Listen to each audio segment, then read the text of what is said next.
So can you imagine kwa cohort yenyu majority wana earn below 50, alafu kwa cohort next na previous. It means we are not there yet. Not we are not there, not there. It just means that. But I also think salaries in Kenya, they are not standardized. Okay, so the way I see it, salaries, okay, anything that involves money in this country of ours is a very touchy subject. Like it's not clear cut. It's not discussed openly, number one. Which is also why there's a lot of okay, unless for government institutions ndio wanapublicizingi their salary scale because kuna job groups, but in most sectors haiko regulated, and therefore you can find that you are an accountant being paid X amount of money, but then there's also an accountant doing the same job as you being paid Y amount of money. Juu hakuna any, it's not legal. Exactly. So to me, that report, it might be true.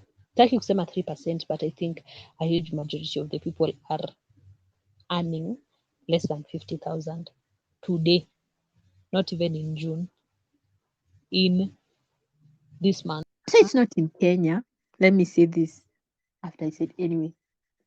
But if you look at, you think the problem is Kenya because we're in Kenya and people are complaining about the economy. I know the problem is not only in Kenya. Yeah. I know. When you look, because of technology and social media, the world has become very small. You look at other African countries and people are complaining and you're like, oh, so even you are suffering. But Yeah. forget about comparing. Imagine, let me say, life is unfair. Let me say that. We sit at our workplace and we complain about the economy. We blame the person we want to blame because there's no money. But then, okay, what was I saying? Let me state the statement I was saying before I say it like this, na nitaisema kwa Kiswahili. Sometimes unakaa unasema economy ni ngumu, mtu ananunua carpet mbili ya 15,000. But hard is relevant. Yeah, that's why I want to say, for me, okay, sometimes I think I operate from a place of rainbows.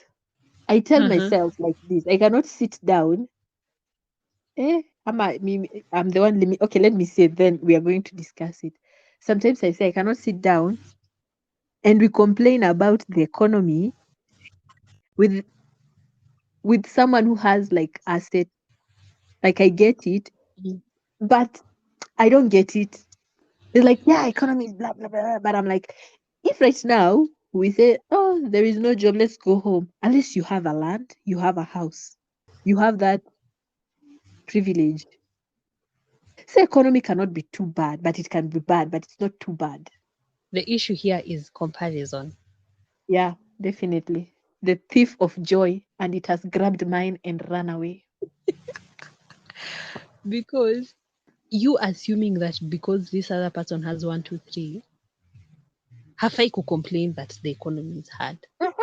They Anafaa complain, but not as much as you can complain. no, like basically no. we will at 20 points in the complaining, and then anafaa kuwe like That's 2 points. Yeah, like Not really. My point is, okay, labda ni comparison, but see ati hafai complain, but we cannot complain with you. I don't want to sit and complain with you.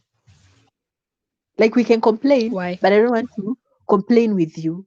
Why? Because I want to complain with someone who will offer me solutions.